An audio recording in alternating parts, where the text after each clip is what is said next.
Assalamualaikum warahmatullahi wabarakatuh. Welcome back to my channel Bang Kofil Official, channel yang menjelaskan mengenai pinjaman online baik legal maupun ilegal. Saya harapkan kepada teman-teman semuanya yang menonton video saya ini dan yang menekan tombol subscribe dan menyalakan loncengnya diberi kemudahan dan diperlancar rezekinya, amin. Dan tak lupa pula saya ucapkan beribu-ribu terima kasih ya kepada teman-teman semuanya yang selalu memberi dukungan kepada channel Bang Kofil Official ini untuk tetap berkembang sejauh ini dan memberikan manfaat pencerahan kepada teman-teman semuanya yang membutuhkan pencerahan, amin ya. Oke teman-temannya, kali ini ya teman-temannya, saya langsung ya teman-temannya lanjut ya. Pada kesempatan kali ini saya mendapatkan laporan ya teman-temannya dari dari nasabah gagal bayar ya pinjaman online, ada pundi gitu ya, ada pundi. Jadi nasabah ini adalah anggota grup Bang Kofil Official juga, sahabat Bang Kofil Official juga ya, subscriber juga. Ini dia mendapatkan sebuah ini ya peringatan langsung di aplikasi ya gitu ya. Aplikasinya seperti ini, gambar bisa teman-teman lihat ya di tampilan gambar ini. Dia mendapatkan beberapa ini ya intimidasi atau bisa dibilang peringatan gitu ya untuk segera membayar utangnya gitu ya. Nah, ini ada beberapa pokok ya yang dikirim. Ini judulnya akibat kegagalan Anda melunasi pinjaman gitu ya. Nah, ini kita baca dulu ya satu persatu. Yang pertama ini bagiannya dia mengatakan ada pundi akan segera menghubungi kontak darurat Anda, yaitu pihak individu orang perorangan katanya, yang terkait dengan Anda guna meminta bantuan mereka untuk mengingatkan Anda agar segera melunasi pinjaman. Nah, itu yang pertama, poin pertama.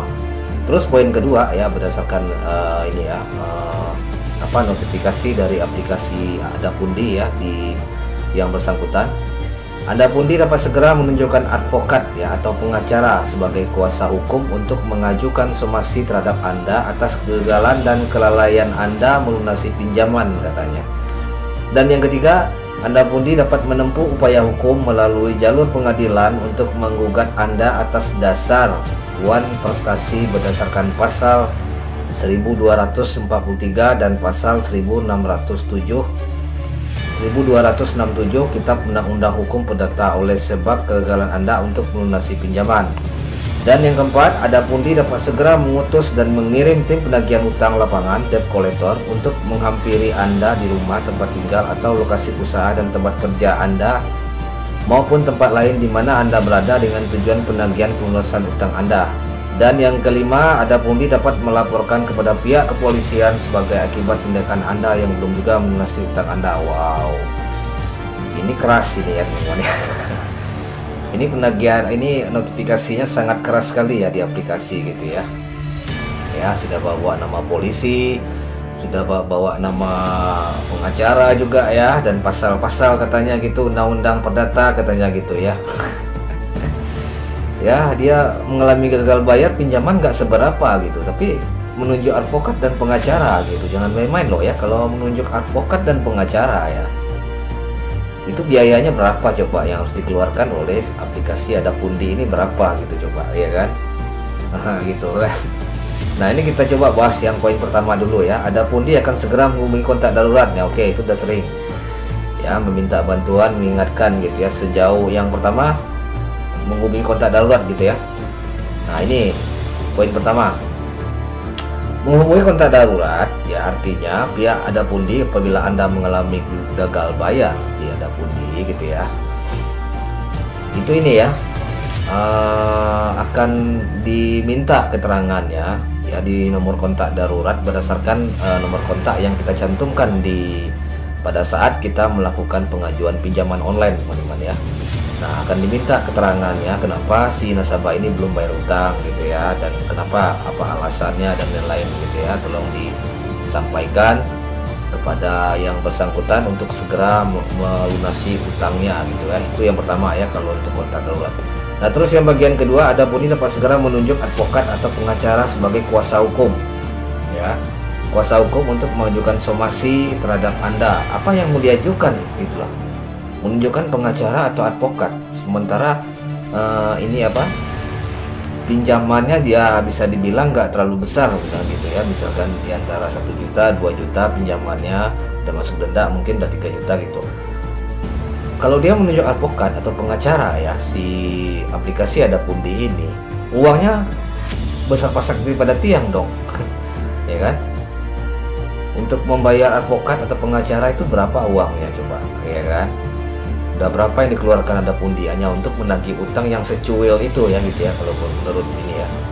Kalau pengacara nggak bisa ya, kalau untuk 1 juta 2 juta bayarannya ya, Adapundi melakukan hal yang sia-sia gitu kan. Nah itu, jadi nggak mungkin ini teman-temannya, nggak akan mungkin mereka menunjukkan advokat ini tak lain adalah sebuah bentuk ancaman ataupun intimidasi kepada teman-teman semuanya gitu ya. Jadi ini nggak mungkin teman-temannya, nggak mungkin ini Adapundi dapat segera menunjukkan advokat atau pengacara sebagai kuasa hukum. Nah ini nggak mungkin teman, nggak mungkin ya, nggak mungkin ini ya. Ini sebagai bentuk ini aja nih, intimidasi menurut saya ya. Terus yang ketiga, Adapundi dapat menempuh upaya hukum melalui jalur pengadilan. Nah, pengadilan ya, untuk menggugat Anda atas dasar wan prestasi berdasarkan pasal 1243 dan pasal 1267 Kitab Undang-Undang Hukum Perdata oleh sebab kegagalan Anda untuk melunasi pinjaman. Apa urusannya mau pengadilan coba ya? Seperti yang pernah saya jelaskan di video-video saya sebelumnya ya, yang namanya pinjaman yang benar-benar resmi itu ya sekarang itu ada materainya, ada pertemuan kedua belah pihak, ada tanda tangan juga di situ yang diketahui oleh Anda sebagai peminjam dan pihak Adapundi sebagai pemberi pinjaman. Kalau untuk data-data elektronik ya seperti ini ya, yang kita ajukan melalui elektronik itu tidak ada kekuatan hukumnya teman-teman. Jadi tenang aja teman-teman yang gagal bayar di Adapundi, nggak usah khawatir ya untuk hal-hal seperti ini gitu loh. Ini hanya sebagai ini ya, ancaman aja, intimidasi ini ya buat teman-teman agar segera bayar utang pokoknya gitu, bayar tagihannya gitu.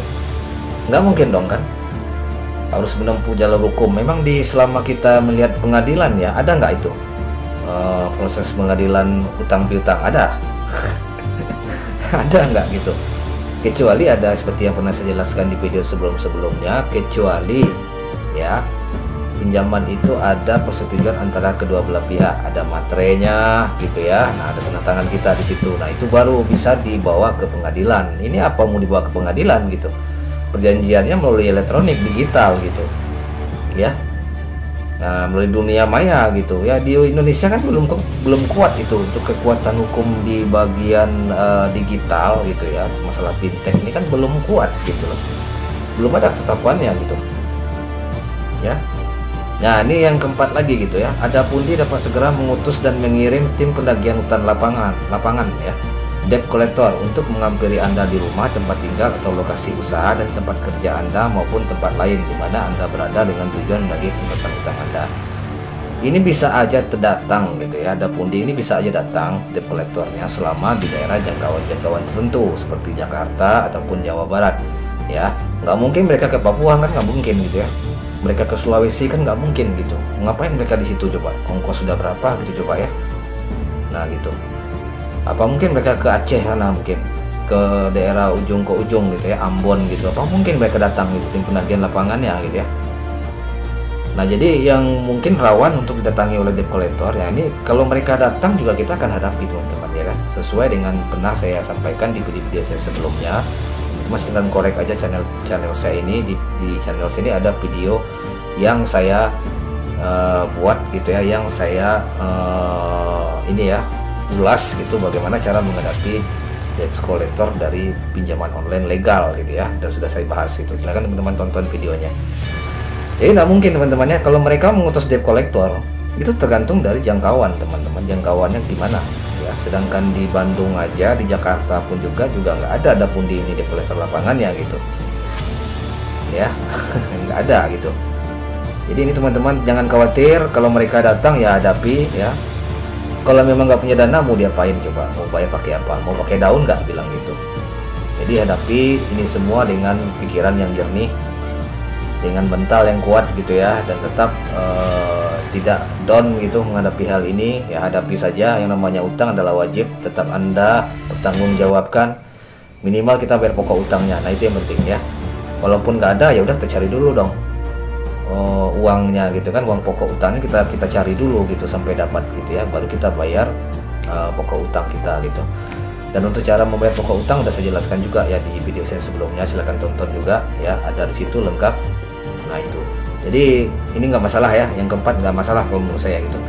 Dan yang kelima, ada pundi dapat melaporkan kepada pihak kepolisian sebagai akibat tindakan Anda yang belum juga. Apa urusannya sama polisi coba ya, kita gagal bayar utang, gagal bayar pinjol ya, kita melibatkan polisi ya, polisi nggak mau lah, polisi kan ngapain polisi nangkap orang ya, antara kita dengan aplikasi gitu ya mau nggak kira-kira ada pundi itu ketemu sama kita, mau nggak aplikasinya itu ketemu sama kita, mau nggak? Misalkan Anda berada di Sulawesi, ayo kita ketemu di depan kantor kepolisian gitu, polisi nggak akan mau teman-teman untuk mengurus hal ini, dia nggak mau gitu.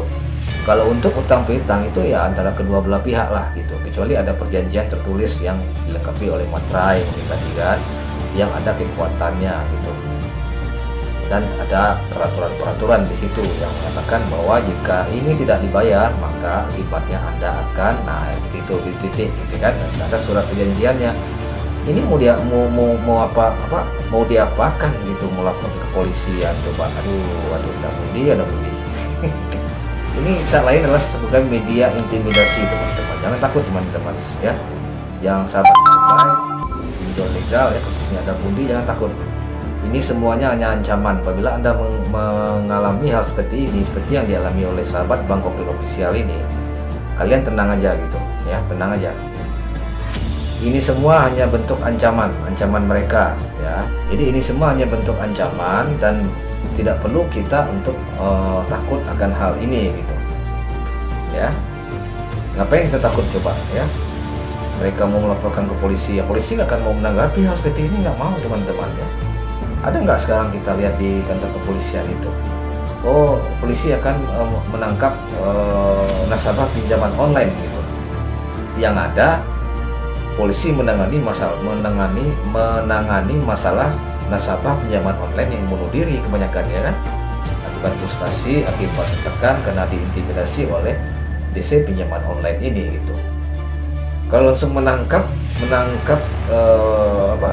nasabah pinjaman online itu tidak ada teman-teman, nggak ada. Jadi teman-teman jangan khawatir ya.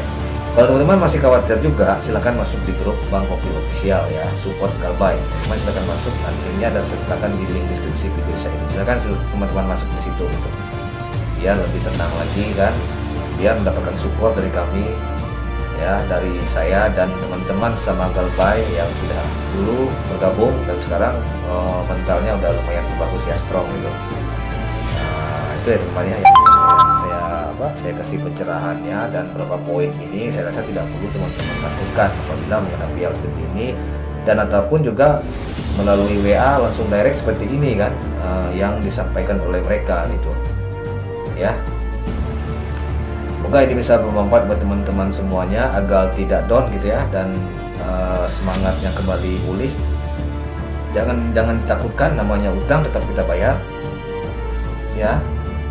Tapi ingat, kita tetap membayar pokok utangnya, denda nggak perlu kita bayar teman-teman ya. Kalau mereka nggak mau ya sudah, berarti utang lunas itu aja ya. Nah mungkin itu aja teman-teman yang bisa saya sampaikan. Apabila ada pertanyaan dan lain-lain sebagainya, silahkan ditinggalkan di komentar ya teman-teman, di komentar video ini. Nah akhirnya saya ucapkan assalamualaikum warahmatullahi wabarakatuh. Markisan, mari kita santai.